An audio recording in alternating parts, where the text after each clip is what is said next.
everyone, Reginald Scott here. Welcome to the video. Great to see you all again, and I hope you're having an absolutely fantastic day today. And today I have this bike on my bike stand that I want to show you. I want to tell you all about it, and also tell you about the owner as well, because the owner is a friend of mine. I've been putting this bike back together for him and servicing all the parts, all the bearings, and making sure the bike is in tip-top condition to get him back on the road. And my friend and his bikes are quite an interesting story, so I thought you might like to hear it. And also I want to show you something about this bike which I think is pretty valuable information. So there you go. Let's get on with it. Get on with it. Yes, get on with it. So the first thing about this bike is it is a specialized Alles. Okay, the specialized Alles is an aluminium bike frame. This one is the rim brake version, of course, and the bottom bracket on this specialized Alles is a BB30 bearings, basically pressed directly into the aluminium bottom bracket. I've just serviced these bearings and filled them full of fresh grease, so they're not as loose as they will be once they start to warm up and they've had a bit of use. But the bottom bracket's working pretty nice on this, and this supposedly is the new standard for testing bottom brackets, not the spin test, but the drop test. Yes, the bottom bracket is very smooth and very freely moving, so that is good. A little bit of a joke there, it's not really the standard for bottom bracket testing, but this one, like I say, is pretty good. Now, the elephant in the room is the colour scheme. You will never see another specialised Alles like this. And that is because this bike was actually painted by my friend's wife.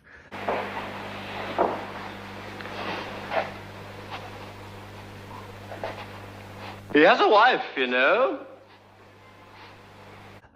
So he basically stripped down the frame, and then she went at it with some spray cans, and I think they got this sticker made as well, this gold specialized sticker to stick back on the frame afterwards. So yeah, it's a completely custom paint job. You can even see her name where she signed it down here.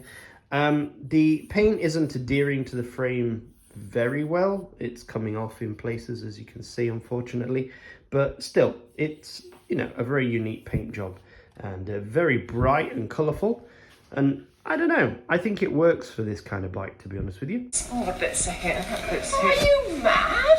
Well, you don't have to like it, that's not the point, darling. Well, how much did this lot set you back? Well, I just spent as much as I could, darling. It cost me hundreds of thousands of pounds. Oh, well, in that case, it's fabulous. Yeah. But what I really love is this. This is absolutely fantastic. She hand painted or hand drew this herself. And it's cool. It's got a Rick up here.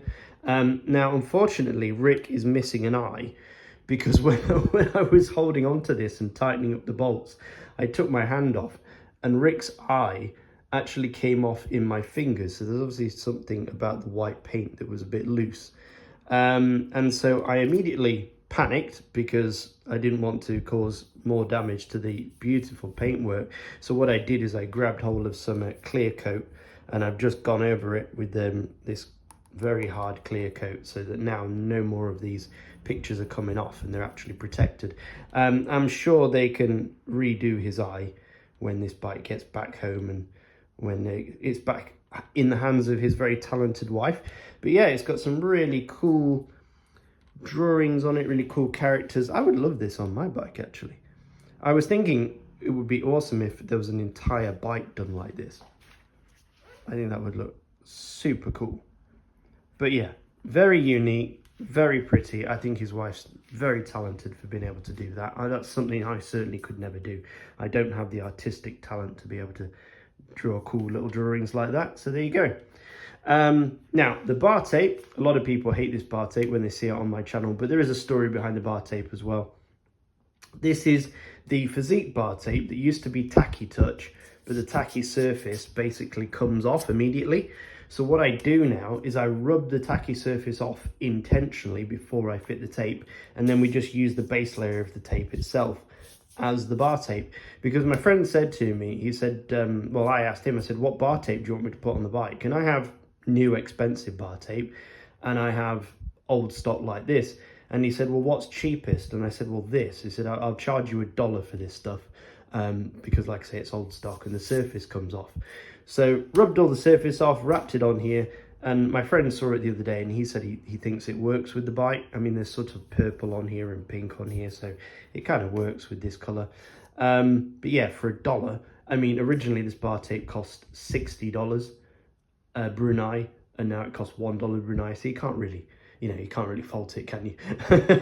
He just wanted something cheap on there, so that's what we did. And actually, it's a pretty nice feeling tape, even though the surface has completely come off it. It kind of feels a bit like a terry cloth. Is that what they call it? The sort of cloth that you would use for washing up in the kitchen. That's kind of how it feels. Right, what are the unique and interesting features on this bike? Now, my friend, if I can tell you a bit more about him, as far as I'm aware, he's never bought a new bike. Ever since he started riding a few years ago, and it is only a few years, I think it might be less than 5 years, it might be 3 or 4 years he's been riding, I can't quite remember. But since day one, he never had a new bike. He always bought second-hand bikes. His first bike was a Boardman, can't remember what model it was, but it was a very nice bike in carbon fibre. Then he had a Giant TCR, an old Giant TCR, again carbon fibre. He completely stripped that frame down and had raw carbon fibre on that bike. That was quite interesting. Then he sold that on as well, and I think he had, oh goodness, what was it? Maybe a Canyon? And then after that, he had a Cipollini, another carbon bike, all carbon bikes up to that point. And then he had a Factor VAM, which was that super lightweight Factor bike. And he had that for a while, and then he sold the Factor and he bought this. So this is the first non-carbon bike he's ever had. And I remember talking to him about it, which was the best bike you've had. And he really likes this aluminium bike. And the reason why he really likes this one is because it's super stiff. He said it's the stiffest bike I've ever had. It's stiffer than the Cipollini, it's stiffer than the Factor, it's stiffer than the TCR, and that gives him loads of confidence when he's riding fast. And he says he can keep up with people way better because of the stiffness of this frame. I think he just loves the responsiveness of it. So that's really good. And he's found a bike that he's kind of fallen in love with in a way. And it's interesting to me that, like I say, from day one, he only had carbon bikes. And the one he's sort of settled on at the moment, there's nothing to stop him from selling this and buying another one, I suppose. But the one he's settled on right now happens to be a metal bike, which is kind of fun. But he's had such a huge variety of bikes. I can show you, there's over here, I've got a box of stuff actually that came with this bike when he sent it to me to get built. He's got another handlebar here. And in here, he's got another saddle. And look at all the stems. These are all off previous bikes that he's swapped around and changed. So you can tell that, he's had a lot of stuff lying around. Right, what else can I tell you about this bike? So the wheels on this bike are second-hand as well. He kind of collects all the parts and swaps parts from different bikes and kind of upgrades over time. I believe he's got a full Dura-Ace drivetrain or group set lying around with somebody else at the moment that he's waiting to get back maybe. I'm not really sure what the situation is, but this one is mixed Dura-Ace and Ultegra. So the derailleurs and the brakes are all Ultegra. I think that's Ultegra as well. Yeah, front brake is Ultegra, and the shifters are Ultegra, but the crankset obviously is Dura-Ace and the cassette is Dura-Ace. So nice mix of decent Shimano components on here. But like I say, the wheels, they're second hand. These are Rovals. They come with ratchet hubs, DT Swiss style ratchet hubs.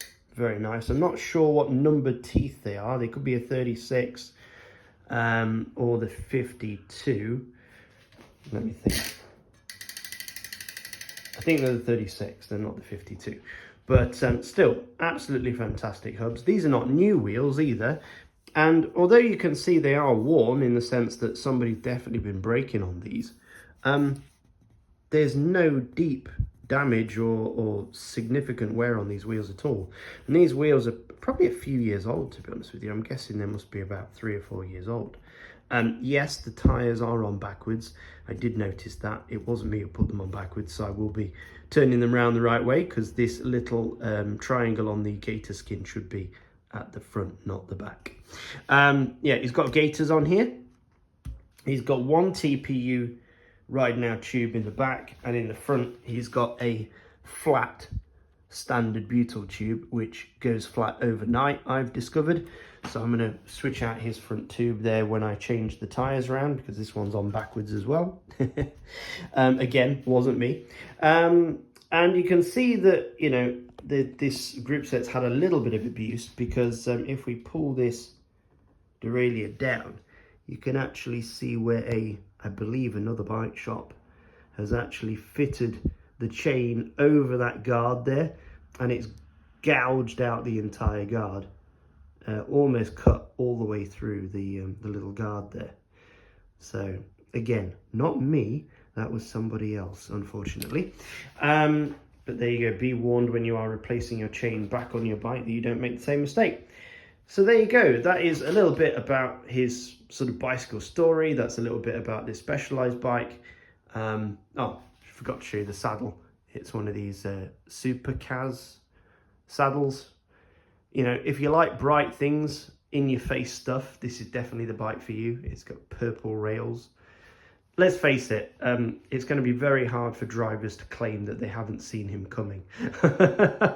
Right, now I want to show you that one thing which I think is useful information for you. Just one moment, I'm going to set up the camera on the camera stand.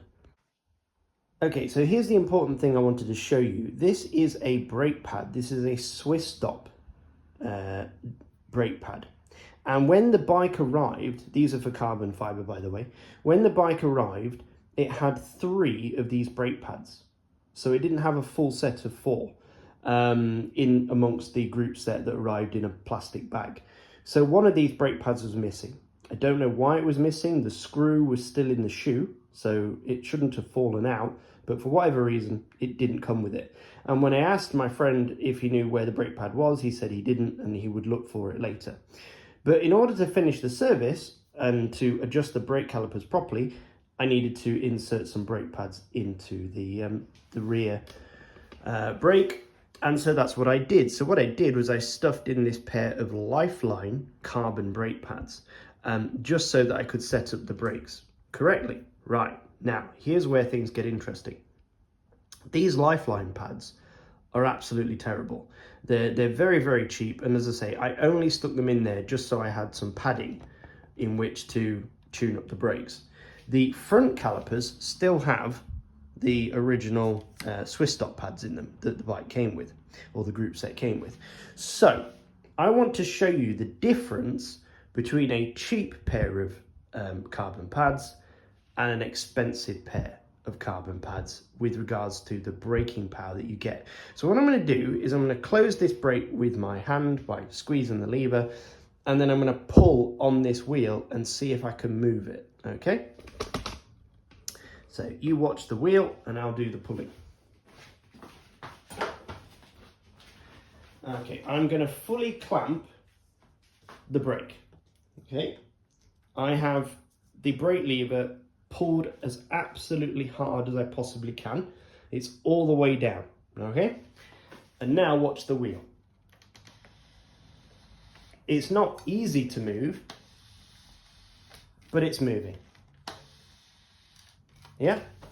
So even though I fully clamped this pad, I can still move the wheel.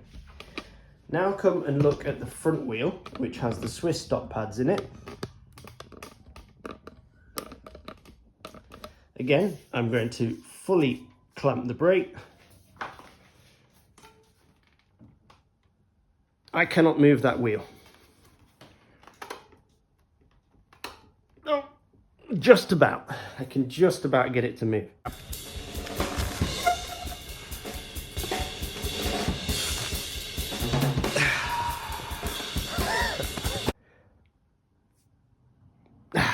So that shows you the difference between braking on a good pair of pads and a cheap pair of pads.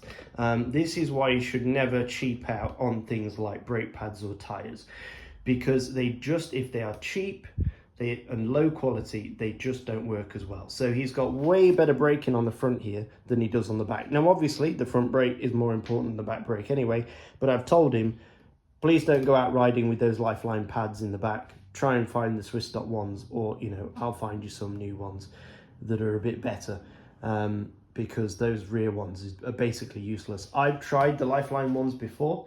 I had them on a previous pair of carbon wheels that I owned, and they were absolutely abysmal. They just didn't work whatsoever. But the high quality, very expensive Swiss Stock ones, they work absolutely brilliantly. So there you go, folks. Thank you for watching the video. It's been a pleasure. What do you think to the bike? Is it something you would like, or is it not your cup of tea? And when you're out riding, please do stay safe, and I shall see you in the next video. Bye-bye.